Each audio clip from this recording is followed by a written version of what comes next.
Shape Your Space, iż-żgħażagħ fuq quddiem tal-konsultazzjoni pubblika dwar parks nazzjonali.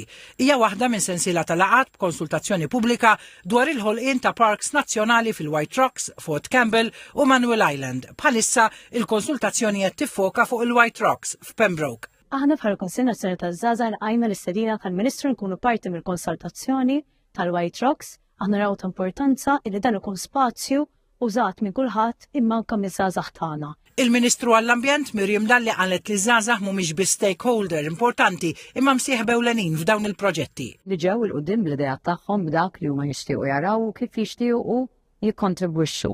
U sar inkomplu għaddejjem dan il-proċess biex kulħadd itina l-idea tiegħu għaliex verament irrid li dan ikun legat ta' pajjiż kollu kemm hu li għadha pitada nħarsu lejn il-White Rocks u ngħidu ejja naraw minn fejn tlaqna u fejn wasalna llum. Il-White Rocks huwa maqsum fi 3 żoni: bini, kosta u xari u art agrikola. F'taħdita miftuħa żgħażagħ tkellmu u ddiskutew idejat differenti ta' kif dawn iż-żoni jistgħu jinbidlu f'park li jgħaqqad flimkien diversi kunċetti.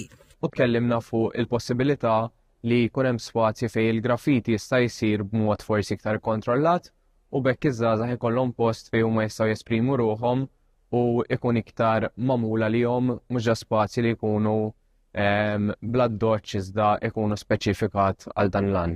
Fost idejat oħra minn naħa tiegħi proponejt li jkun hemm spazji dedikati għas-sottokulturi għal komunitajiet kemm sportivi, kemm ambjentali, kif ukoll fuq kollox għar-residenti għal mistrieħ tagħhom. B'daqs ta' 369,000 metru kwadru u strutturi li jokkupaw 38% tal-art. Iż-żgħażagħ spjegaw kif jeżisti potenzjal li s-sit iservi bħala spazju ta' rilassament, bżoni li jindirizzaw l-edukazzjoni ambjentali u fejn l-aspett kummerċjali jiġi adattat tal-ispazju naturali.